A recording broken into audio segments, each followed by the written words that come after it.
오늘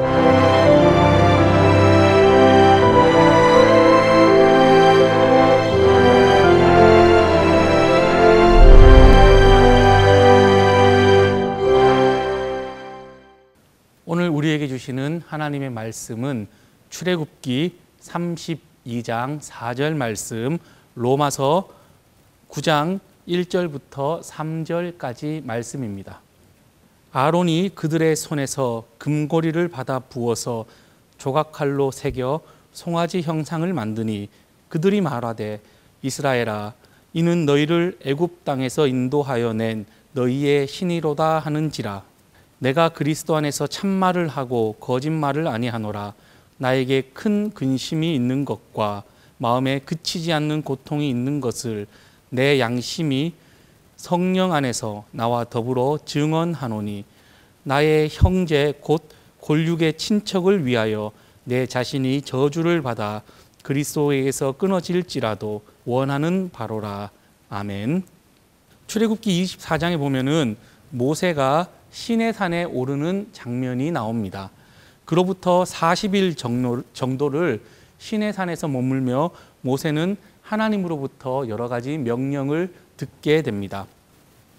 그런데 32장에 와서 백성들이 모세가 산에서 더디 내려오는 것을 보고 아론을 재촉하기 시작합니다. 아론을 재촉해서 우리의 신을 만들라라고 그렇게 아론을 몰아붙입니다. 모세, 즉 자신들을 애굽 땅에서 이끌어낸 사람도 보이지 않고 또 하나님도 보이지 않으니 보이는 무엇인가가 그들에게 필요했고 다시 하나님을 만들라라고 촉구를 하는 것입니다. 그런데 우리가 신이라는 존재를 생각해 볼 때에 이 말이 참 재미있습니다. 신은 무한하고 전능한 존재인데 유한하고 한계가 명확한 인간이 신을 만든다. 이게 과연 가능한 이야기일까요? 그런데 한편 생각을 해보면은 이 말이 맞는 말 같습니다. 세계 종교의 역사라는 책이 있습니다. 세계 종교의 역사. 거기에는 종교는 그 책의 저자는 종교는 신이 아니라 인간이 만든다라는 말을 써놨습니다. 종교는 신이 아니라 인간이 만든다. 즉 신도 역시 인간이 만들어낸 다양한 종류의 창조물 중에 하나다라는 뜻입니다.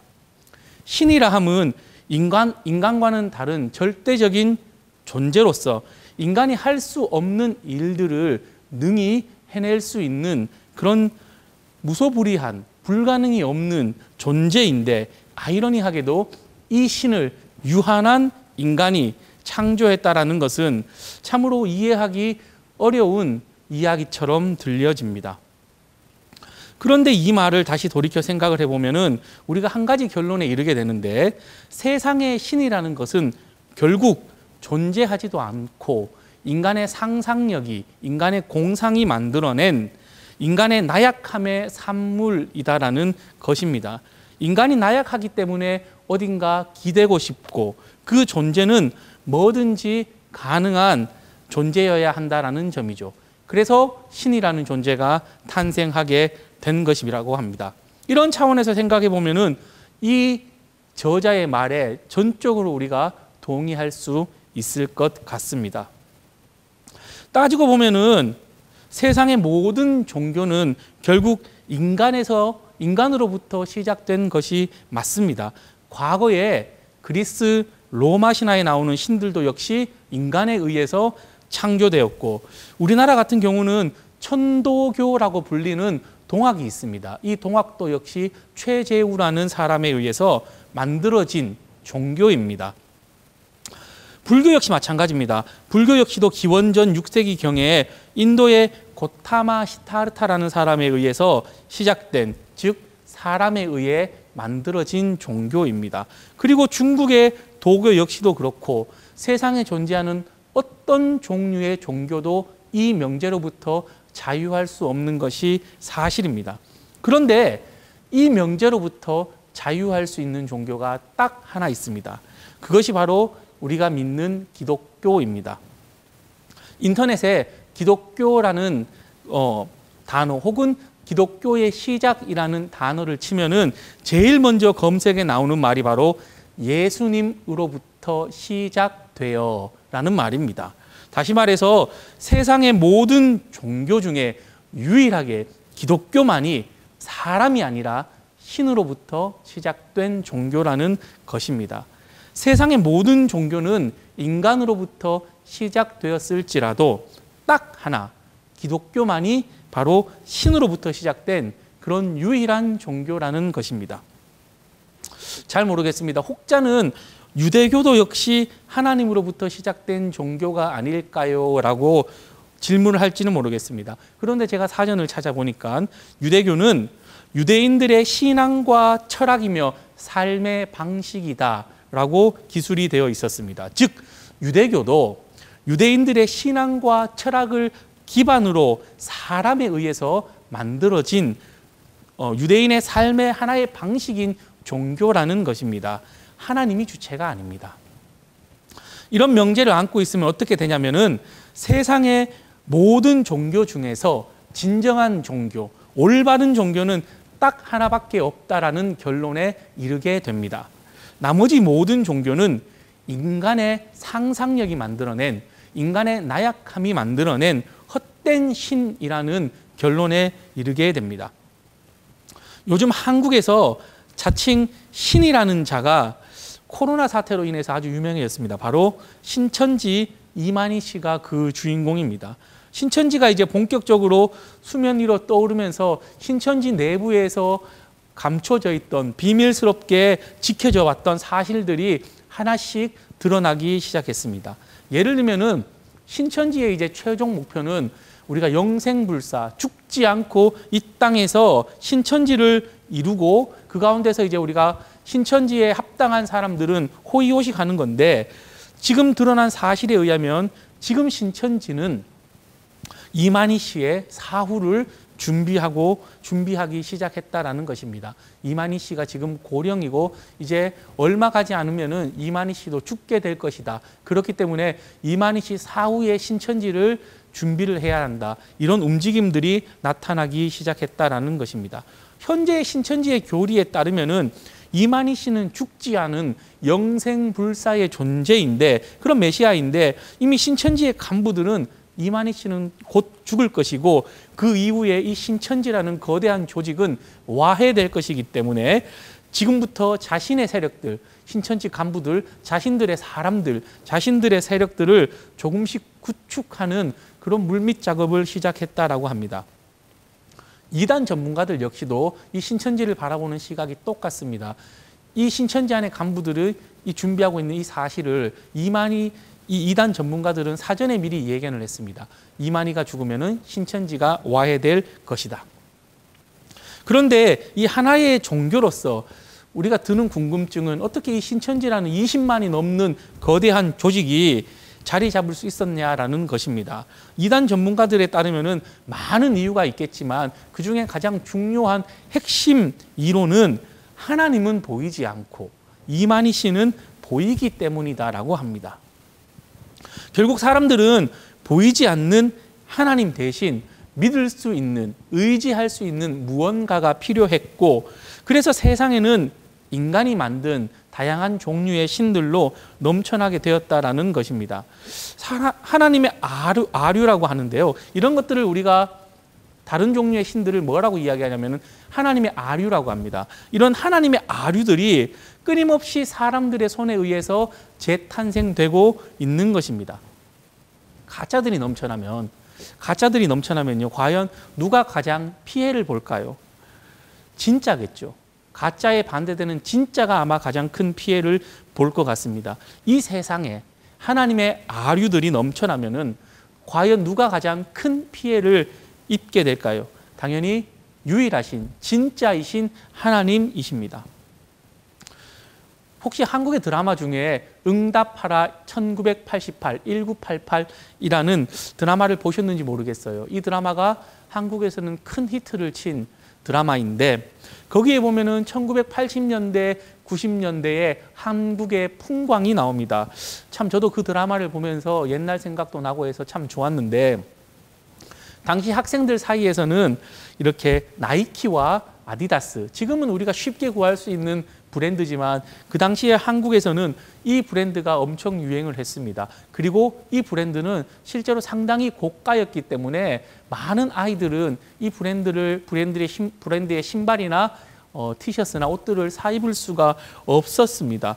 그러다 보니까 이 나이키나 아디다스를 반에 입고 오는 아이들은 뭐 우쭐하기도 했고, 그런 모습들을 이 드라마는 아주 예쁘게 담아내고 있습니다. 그런데 이 드라마에서 참 재밌는 장면이 나오는데, 어떤 장면이 나오냐면은 나이키와 아디다스가 워낙 유행하고 또 이렇게 사 입는 아이들이 하나씩 둘씩 늘다 보니까 그 나이키와 아디다스를 사 입지 못한 아이들이 이것을 갖고 싶어 가지고 가짜를 사 입게 됩니다. 가짜. 그러니까 이제 뭐 어떤 나이키의 가짜는 뭐 나이스라고도 하고요. 또 아디다스를 우리가 그 당시에 뭐 3디다스라고 불렀는 것 같아요. 그러니까 이제 이 3디다스, 줄이 3개가 이렇게 있어서 3디다스라고 하는데, 이것에 대한 가짜, 줄이 막 4개가 달리기도 하고 5개가 달리기도 하고 막 4디다스, 5디다스가 막 나오게 되었던 거죠. 이런 짝퉁들이 막 이렇게 반에서 넘쳐나게 되면서 이제 어떤 일들이 생기냐면은 진품을 입은 아이들이 진품의 가치가 떨어져 보이게 된다라는 것이죠. 종교도 역시 마찬가지입니다. 기독교가 하나님께서 만든 유일한 종교인데, 다른 종류의 만들어진 신들이 넘쳐나게 되면은 하나님께서 피해를 보시게 되는 것이죠.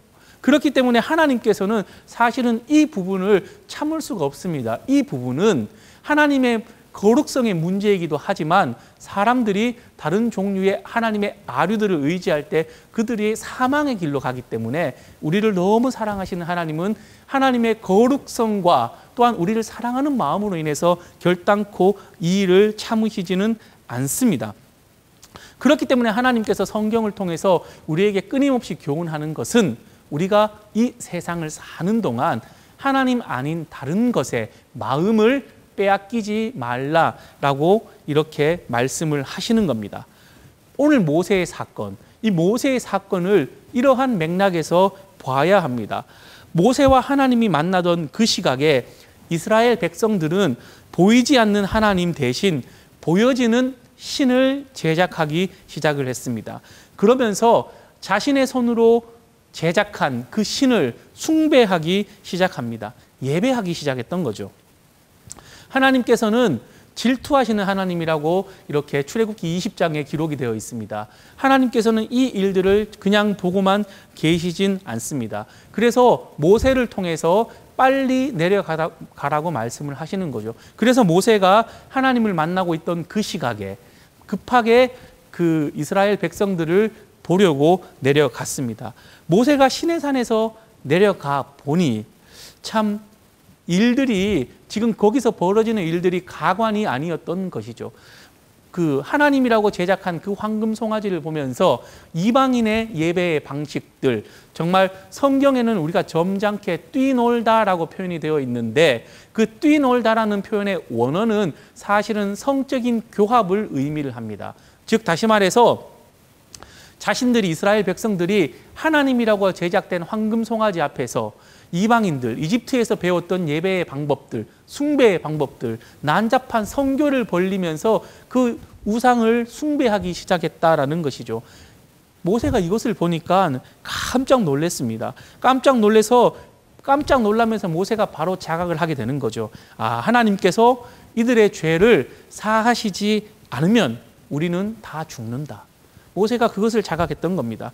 그래서 모세는 하나님께 기도하기 시작합니다. 이들의 죄를 사하여 주시옵소서. 그렇지 않으면은 원하건대 주께서 기록하신 책에서 내 이름을 지워 주시옵소서. 모세의 안타까운 마음들, 정말 용서받을 수 없던 죄악을 행하던 이 이스라엘 백성들을 보면서 모세는 안타까운 마음으로 이렇게 기도를 했던 거죠. 하나님이 아니면은 이들은 죽는다. 누군가가 그랬습니다. 인간은 어리석고 같은 역사를 반복한다.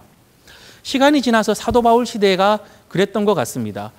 사도 바울 시대도 지금 똑같은 일들이 발생을 하기 시작했던 거죠. 모르겠습니다. 물론 오늘 본문만 놓고 보면은 우리가 생각했던 유대인들은 유일신 사상을 잘 지키고 살았는데 과연 유대인들도 이런 죄를 저질렀다는 말입니까? 이렇게 되물어 보면은 역시 그렇습니다.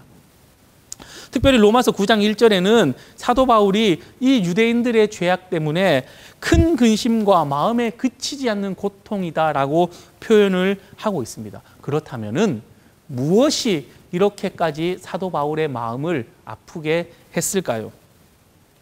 당시 유대인들은 비유대인들과는 구별되는 특별한 존재였습니다. 본인들이 그렇게 생각했습니다. 이것을 유대인들의 선민사상이다라고 우리는 이야기를 합니다.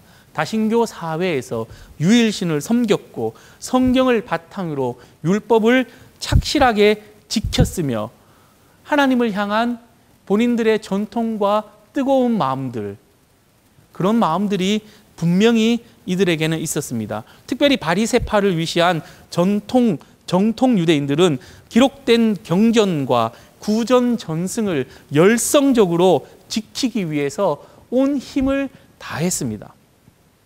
이렇게 보면은 과거의 이스라엘 백성들이 황금 송아지를 하나님이라고 부르며 숭배했던 사건과는 달라 보입니다. 그런데 실제로 내막이 그렇지가 않습니다.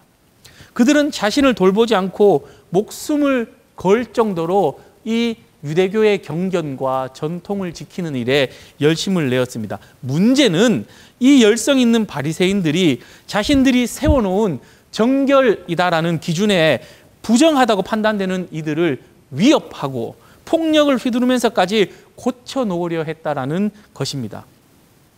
이들은 거룩함을 빙자해서 이방인과 죄인들을 나누었고 자신들이 구원에 합당한 존재라고 믿었습니다. 자부하고 살았습니다. 즉 사도 바울 시대의 유대인들은 또 다른 종류의 우상을 만들었는데 또 다른 종류의 신을 만들었는데 사전의 의미대로 그들의 삶의 방식으로 그들의 전통으로 그들의 신을 만들어냈던 것입니다. 어떤 신일까요? 바로 율법이라는 신입니다. 그리고 무서운 사실은 그들은 이 율법을 지키기 위해서는 율법의 주체이시고 율법의 완성이신 하나님과도 정면으로 맞서서 싸웠다라는 것입니다. 문제가 바로 여기에 있습니다. 실제로 예수님께서 공생애를 보낼 때에 예수님과 가장 많이 다퉜던 사람이 과연 누굴까요? 바로 바리새파에 속했던 유대인들이었습니다. 그들은 자신들이 믿는 이 율법을 지키기 위해서 율법의 완성이신 하나님의 아들 예수님과 기꺼이 대적했습니다. 그리고 예수님을 십자가에 못 박았던 거죠. 유대인들에게는 이 율법이라는 것이 또 다른 종류의 신이 되어버렸습니다. 그리고 지금까지도 이 유대인들은 이 새로운 종류의 종교를 유대교라고 부르면서 섬기고 있는 것입니다. 거기에는 예수님은 없고 오직 율법이 하나님이 되어버렸습니다. 그들은 율법이라는 신을 만들어서 사람들의 마음을 아프게 했고 심지어는 예수님과도 대적했고 그래서 결국에는 복음을 방해하는 일을 하게 되었습니다. 그들의 잘못된 믿음이 잘못된 신념이 또 다른 신을 만들어 복음을 회방했다라는 것입니다. 바울은 이 사실이 가슴에 사무치도록 아팠던 것입니다. 그리고 바울은 자신들의 사랑하는 민족들이 하나님 앞에서 더 이상 버림받지 않도록 더 이상 범죄하지 않도록 하나님께 기도하기 시작했던 것입니다. 그리고 이들에게는 자신의 잘못된 믿음을 거짓된 믿음을 하나님을 잘 믿는 것 진짜인 것처럼 포장하지 말라라고 하면서 오늘 애타게 부르짖고 있는 것입니다.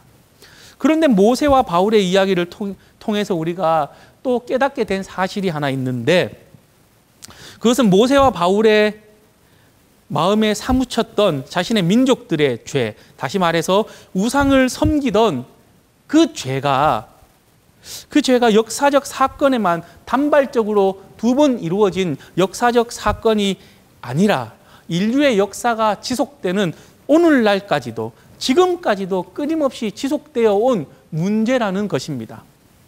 예를 들면 이렇습니다. 중세에는 교회가 돈을 받고 면죄부를 팔았습니다. 루터 당시 독일 마인츠의 주교는 알브레흐트라는 사람이었습니다. 이 사람이 당시에 자신의 교구 주변에 2개의 교구의 자리가 비었습니다. 그리고 그는 교황에게 빚을 내서 거액을 주면서 이 2 교구를 자신이 모두 맡게 되었습니다.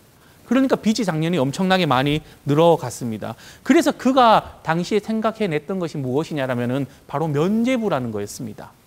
그는 이 면죄부를 만들어서 당시 부자들에게 엄청 팔았습니다. 부자들은 기꺼이 자신의 죄를 사함받기 위해서 돈으로 이 면죄부를 샀습니다.